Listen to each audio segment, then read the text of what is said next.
It is my pleasure to introduce a healthcare colleague, well, not healthcare colleague, a healthcare professional, colleague and friend, Kathy Crystal. Kathy is an innovator in the healthcare space. She is a courageous healthcare provider who followed her passions and goals to envision, implement, and transform the approach to care for the geriatric population within a big healthcare system. Dr. Crystal will share her experiences of developing the idea, putting the pen to paper, and gaining support and approval from leadership to begin a robust geriatric program in an inpatient setting. The story is a great story, and the model of thinking big and thinking small and using care as a blanket over all of it is fantastic. Kathy, thank you so much for joining us, and we look forward to learning from you what it's like to be a courageous leader in the healthcare space. It's all yours. Thank you very much, Kelly, and I'm very excited to be here presenting tonight. This is a topic that I have such great passion for, and I'm so happy to share. Being a healthcare innovator, I've worked in the healthcare system for over 20 years, so started before I was even 20, and really found some great passion in how I wanted to provide care, especially for the older adult population. So if you hear me say older adult or geriatric, I'm referring to patients who are 65 years and older.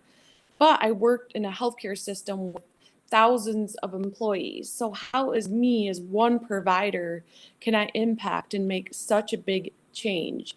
I often really felt like a small fish in a big pond.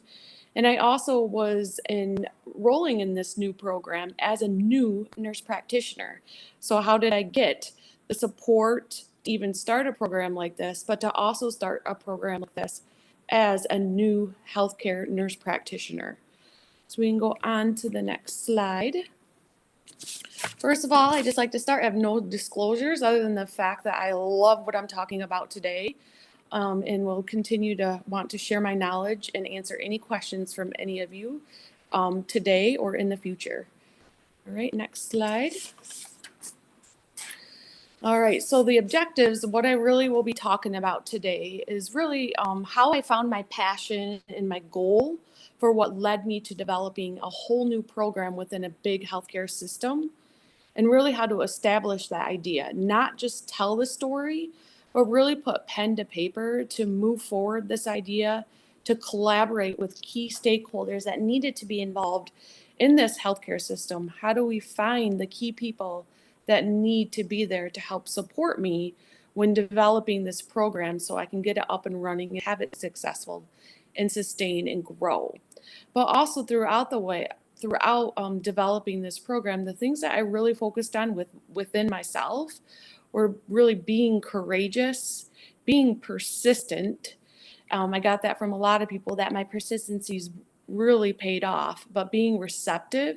But also it was really important as I was pushing out different parts of the program or pieces or projects of really being reflective, so that I knew that this would turn out to be successful along the way, knowing there would be bumps in the road, but we would get there. So overall, really, I didn't want to just talk, but I wanted to make the walk happen, open the door, really tell the story and take actions. And I'm going to walk you through how I did that. Next slide, please. So really my passion and goals started out really young. When I was just beginning working in the hospital system, I started working on an adult geriatric floor, which were patients 65 years and older. And I found my passion was this population I wanted to take care of. And I wanted to know more about them, how to take care of them better, how were we taking care of them. But again, in my early career, taking care of them, I had a lot to learn. But my passion, my goal really led to these ideas of what can we do to continue to take these next steps to hit the bullseye with developing this program to make something that drives change and also improves care and outcomes for these patients. But really setting goals at each step that I took. Sometimes it felt like I took a step and I had to fall back just a little bit to reset that goal and go forward, but really knowing that I could get back up. But there was a lot of planning, my passion, really getting that out there. And sometimes this felt like the most time consuming step was getting that passion and goal and idea down on pen and paper and making it really a realistic goal that could be obtainable within this system.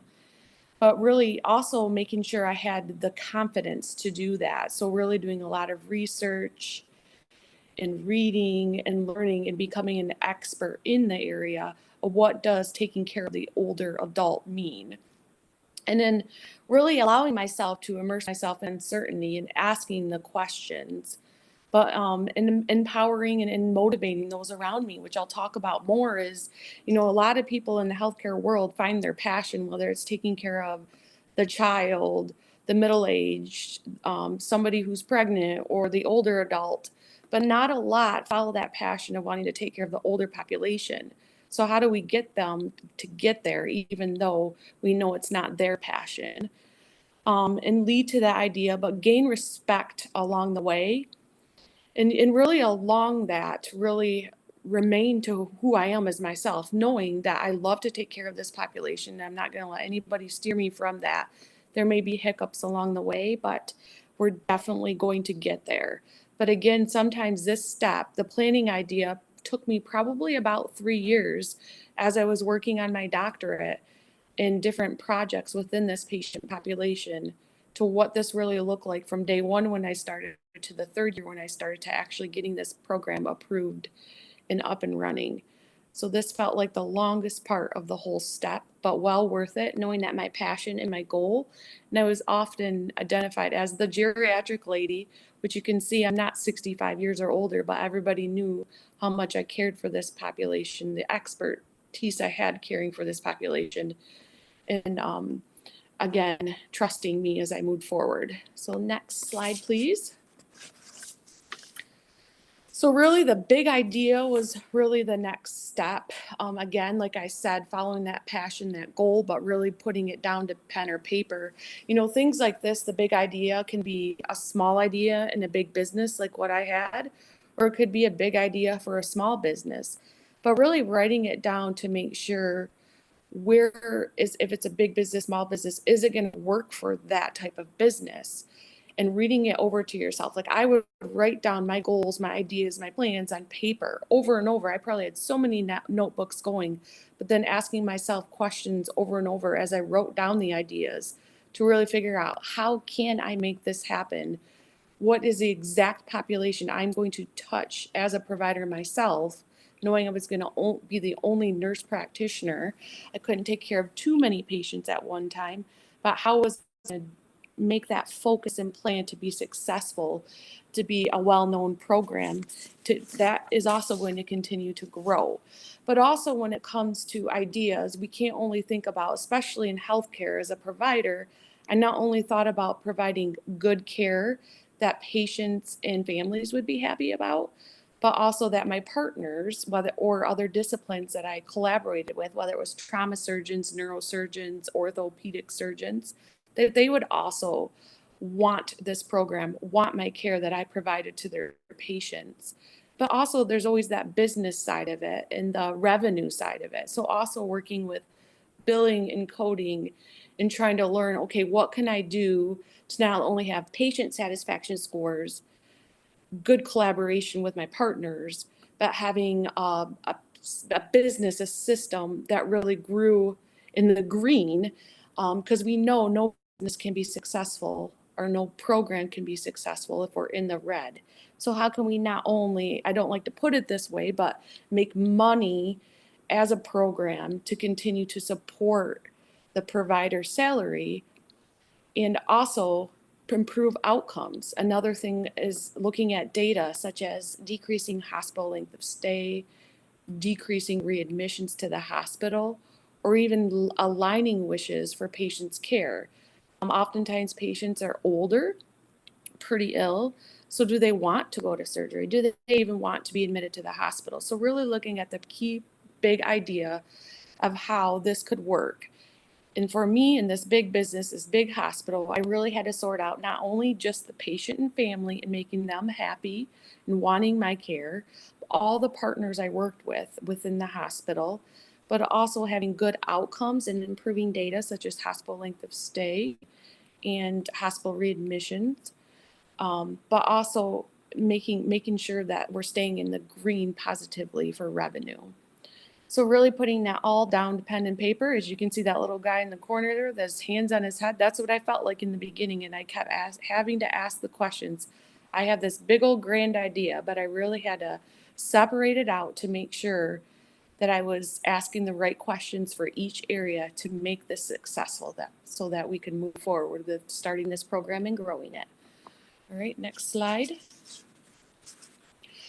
And key stakeholders are one of the biggest piece, I think, with this, because I could never do this alone, but I really had to figure out who else really cares about the older population that I can grab in and latch on to my passion for this patient population, but also who doesn't care or have as much passion that I could get them to get on the same page as me, and how to collaborate together. Because we know when you put a puzzle together, if you're missing a piece, it's not going to work. Or you got a wrong piece, it's just not going to work.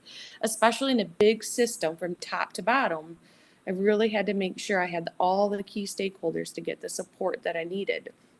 And I was very fortunate that I had 2 leaders above me who really saw my drive and passion for the older adult population, especially those with traumatic injury, who supported me along the way and had my back and knocked on those doors with me. But I really got them to identify my passion and my goals, and it got them just as excited. And then the team that continued to support me just grew and grew and grew. For example, I have many nurses I've worked with who, taking care of a geriatric patient wasn't their favorite. But once I was involved caring for them and telling them the importance and the different type of care we need to give to them, I could hear them lecturing nursing students in the hallways about geriatric patients and sharing that knowledge and passion. And also I've worked with residents, physicians who had no passion at all for the older population. But once I've worked with them and through their year of training, have actually said, I really enjoy this and this is going to impact me to provide better care. They may not be specializing in geriatrics, but they're most definitely going to have their hands on caring for some of the older adult population in whatever specialty they go into. So that they just felt more comfortable with that then. So again, really getting that support, that's key stakeholders from the top to bottom within the system you're in. I had nurses, I had co-partners, nurse practitioners, my upline, all the way to the top of the hospital, the CEO, really supporting and allowing this program to happen. Next steps. Next slide, sorry. And again, being courageous. I will say that this one was hard for me, especially in the early years of my healthcare career, because I'm truly more of a quiet person. I would go to a meeting, I would want to just sit in the corner, take notes, and soak up all the information. But I had so many big ideas popping in my head. I felt like I always walked into those meetings on my tiptoes, quietly, and then walked out on my tiptoes. But really just started realizing I have some good ideas. I can really lead these ideas and make some good results and outcomes to follow my passion and goals and get to that vision. And I dug my heels down and walked through that door, really broke through those obstacles to be brave and speak up and really push myself, outside that comfort zone. And it was a little nerve-wracking at first because I've gone across the country presenting about the older adult population with traumatic injury. I never thought I'd be sitting at a podium in front of thousands of people and be able to ever speak. I thought it would freeze, but I had been able to do that. But the thing that really always helped me was I knew this was my passion, and I had such great knowledge and became an expert in this field that it felt good to share that and to be able to answer people's questions about it. But it's really along the way for me, being courageous was, again, just not being afraid to say yes. Maybe I wasn't exact expertise on the certain topic we were trying to move forward with, but really learning it and then learning to do it. And that's what happened. My day one, when I was a brand new nurse practitioner and I started the program and was going to see my first patient, I really thought, okay, I'm doing this. How am I going to do this? What's my first day going to look like? How am I going to provide care to this patient population that's different than what they're already getting in the hospital to make an impact? Because we know they have medicine doctors in the hospital, but I'm a geriatric provider. I wanted to provide different care. We know we have palliative care services. I wanted to provide that care with my geriatric patients as well. And overall, it really did got a lot of recognition to where there's been many disciplines and services throughout the hospital who are begging to have this service within their own service, because they're very pleased of the outcomes, the care we provide, the continuity of care, and patients and families have been just super happy with it. So I'm really happy that being courageous and getting out of my box, my comfort zone, has helped to push me there. Because if I didn't, I would never be where I'm at right now to be able to share with you or have all the other providers that were able to be hired within my group to work with me and to continue to expand and grow this knowledge and share this knowledge, not only to healthcare providers within our own system, but have had healthcare systems across the state and country reach out to figure out, how did I develop this program? What am I doing? And they want to replicate it because it's so successful in improving care for this patient population. Next slide, please. And being persistent along the way and continue to knock on the door is something I was really, once I gained that courage, got through my shyness, I was pretty known for, and knocking on several different doors and always willing to just ask the question, take the risk. I continue to just water the plant. What I always said was I was infecting everyone's ear with knowledge about the geriatric population and sharing my passion for that it began to rub off on all of them. And really looking and seeing that each time I spread that knowledge, it continued to grow and grow. And then all of a sudden I would see other providers providing the care that we should be to this patient population the way I have spoke and practiced and preached along the way. So really being persistent keeps things going and keeps that my team. I mean, I went from one provider, just me, to 7 providers, which is pretty huge to grow or to even be able to gain more providers within a big healthcare system. It's very, very hard to get approval for that. The next step, or the next slide, is being receptive, because that's the one thing, again, is not everybody shares your passion. Not everybody wants to take care of the older population, but being open-minded about that. But also along the way, there may be ideas or plans that I have done that there were better ways to do it. So being open-minded by other partners within the group. And again, this was not something I did alone. If I did not have the support and for what along the way within this system, I would have never have been able to start this program and grow this program. But really taking all ideas and knowing that sometimes when you have a plan or a ladder that you're going to take, that may not always be the path that you go, because as you're learning along the way, that may change. So it's really, I always said it, and along the way too, being receptive is not necessarily about what you say, but how you say it, is what one of the providers said to me a long time ago in my career, and it's always stuck with me. Because if you want something done, and sometimes those topics are hard to approach, you can really say it in a kind way and it can be very effective. So being open-minded and aware of how you're saying things is really important. All right, the next slide.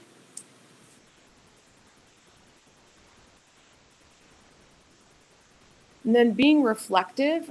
So, sometimes it feels like you're not making progress when you're working on a program, on being a leader, trying to make change, but really just step back and reflect and then restart. And maybe it's a different path you have to go, but be willing to take a different path, but learn from your failures. For example, I learned from a lot of my I could have done this a little bit better when I was first starting the program. So as I started training new providers, I trained them to not make those same failures or mistakes that I did, to make things go more smoothly in the front. And I would say none of the mistakes were huge. It was just a way to be more effective or efficient, is what I learned along the way.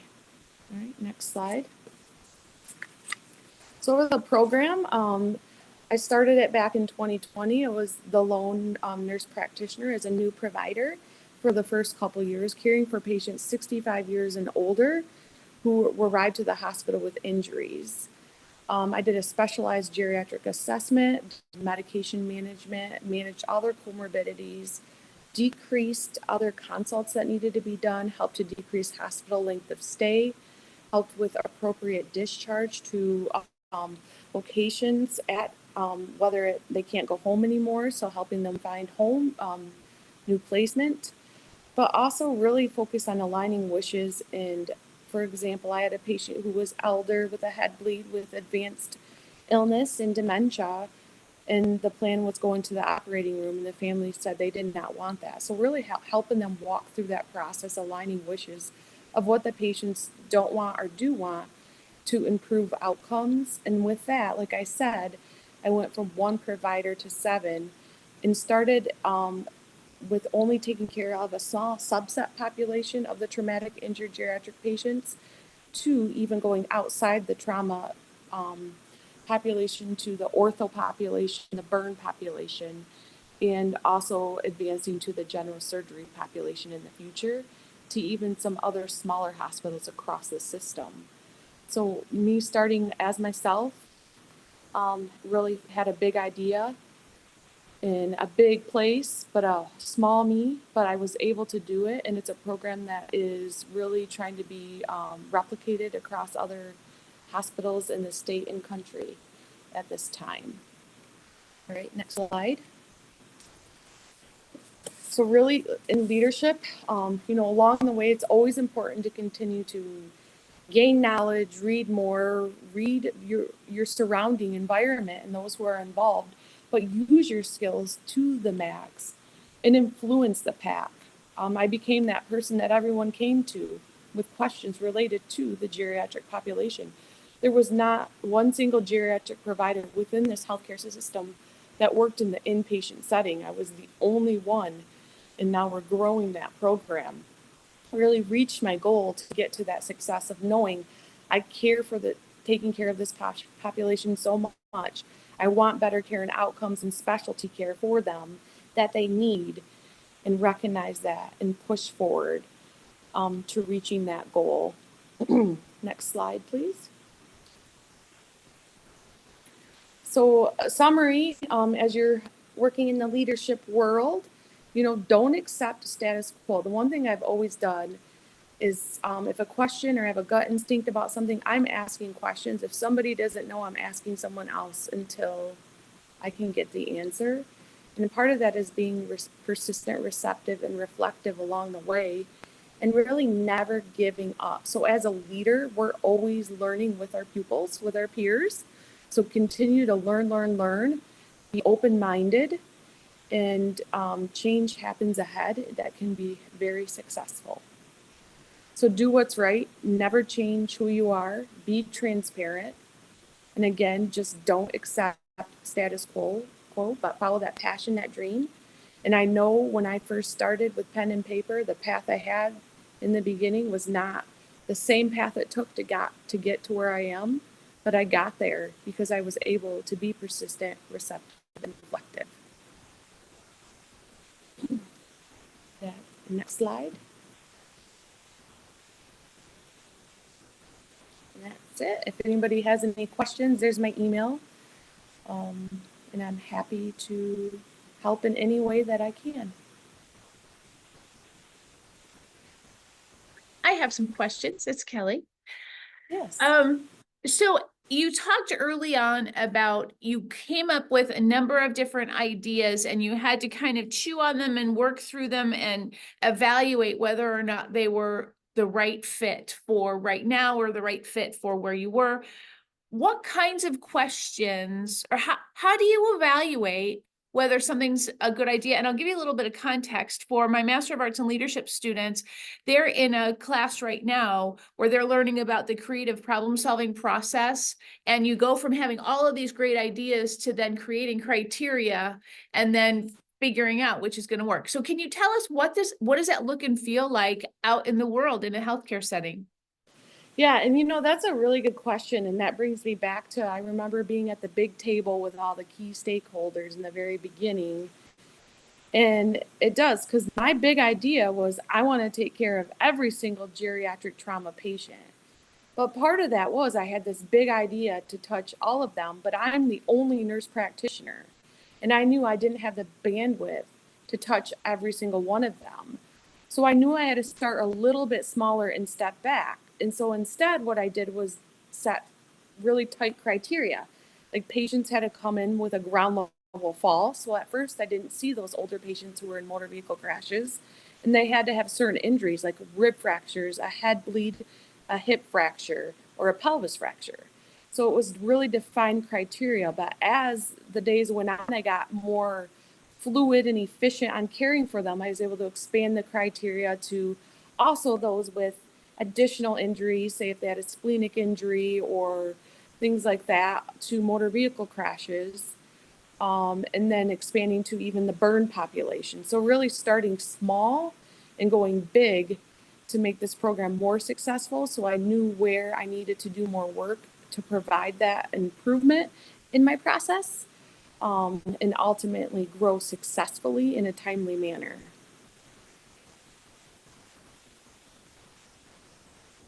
Awesome. Thank you for sharing that description of how you did it. I have another question, and that question is, so you're communicating up and down the chain and around an entire system. Did you have specific strategies for communicating with different levels of people? We've talked about how there's just different ways. Can you kind of talk about, like, did you have a plan, or was it just you find one person and have one-on-one conversations, or how did you get people excited about it in terms of your communication strategy? Yeah, in the beginning, I actually, as I was working on developing this program, I did a lot of presentations and education just to get them to understand that the geriatric population is different, because a lot of people didn't always think that. But I also knew I had to speak differently to, physicians versus nurses versus, occupational therapy. So really trying to, because if I went in and talked to the social worker about all of this patient's medications and what I wanted to change, that wasn't going to work because that wasn't their expertise. So I really had to make sure I was talking the right healthcare lingo to the right person along the way to get them buy-in. But also, one of the big things I did when I first started was try to find people in each discipline, whether it's like physical therapy, nutrition, nursing, surgeons, tap into them to see, did any of them have passion for the geriatric population first? Because if they said yes or slightly talked in that lingo, I pulled them right in and eventually got them all the way in. So that's kind of what I did. And there were times too where I had some pushback where people were just trying to get through, this rotation on trauma, or, not necessarily happy about taking care of the older adult population, because I get it. It's not everybody's passion, but really just being kind about that and understanding about that. And then really having good conversations with them that actually, in the healthcare world, we always want to learn more and educate. So had educational topics on it that really helped broaden their thoughts about it. And yeah, I've had lots of them who actually I never thought would pull through, who have actually been really excited and happy about taking care of this population now. That's super interesting. One of our earlier speakers had said, she was talking about the people who are super enthusiastic at first, they tend to burn out really quickly. And then you've got the naysayers that you just kind of want to let them be for a while. But it's those people that once you educate them and they have that aha, they all of a sudden become champions. And it sounds like that might happen with you as well. Yes, it definitely has. And it's been pretty neat to see, because it's all over now and it's well known. So that's what's so great about it. Awesome. I'm going to just give anyone else a chance. I have one more question though. And my question is about the geriatric population. Is it hard to work with them knowing that they're more fragile, they're on a certain kind of trajectory being up there. What do you do to stay well emotionally? Are there things that you do to just make sure that you're the strongest and best advocate for them? Yeah, that's a really good question too, because it is hard sometimes. Because sometimes because they're older, they're more frail with lots of illnesses. Um, it sometimes is end of life for them, and you've gotten attached to them and had that continuity of care. So that can be a very big challenge. But the one thing that I always have as a healthcare provider has always looked back to say, as long as I gave the best care I possibly could and I'm providing the care that they want, I do a lot of self-reflection in that way and knowing that I did my best and I developed this relationship with them knowing they're happy about it and okay with this. That's where I feel good. I mean, there are times where it's hard because things are sudden, but fortunately with the geriatric population, as a geriatric team, we know that the outcomes can be poor pretty early on. So we discuss those early, and those conversations can be so hard. But I've had a lot of great team members that I've been able to reflect with too if we've had hard cases. But also, again, outside of all this, we have to make sure we're continuing our hobbies. I was an avid runner, so I'd put my music in and run to really just get away from all of this and let my thoughts clear. And because I did allow this process to be my whole life from when I woke up to when I went to bed, and we have to be careful of that and limit ourselves, and have good time management. And that's something I learned along the way too, is I had to learn that.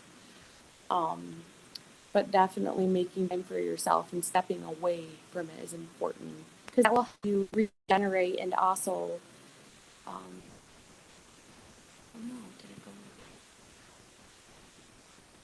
Oh, sorry. Are you still there? For some reason the screen just went out. Yeah, You still hear me? yeah, Oh, okay. yeah. I'm not sure. Allows you to regenerate is what we call it too. So rejuvenate. Sure, sure. So I'm looking to see if there are any more questions, and it doesn't appear that there's anyone that has questions, but I will tell everyone that we have a great opportunity with this colloquium to continue the conversation through the online leadership learning community that we have on Canvas.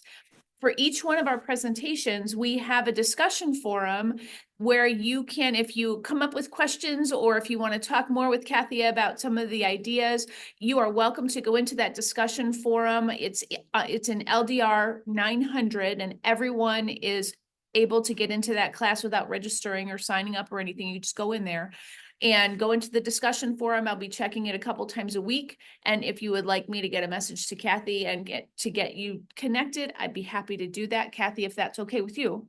Absolutely. Okay, awesome. So yeah, so if there are things you want to talk about, let's continue that conversation.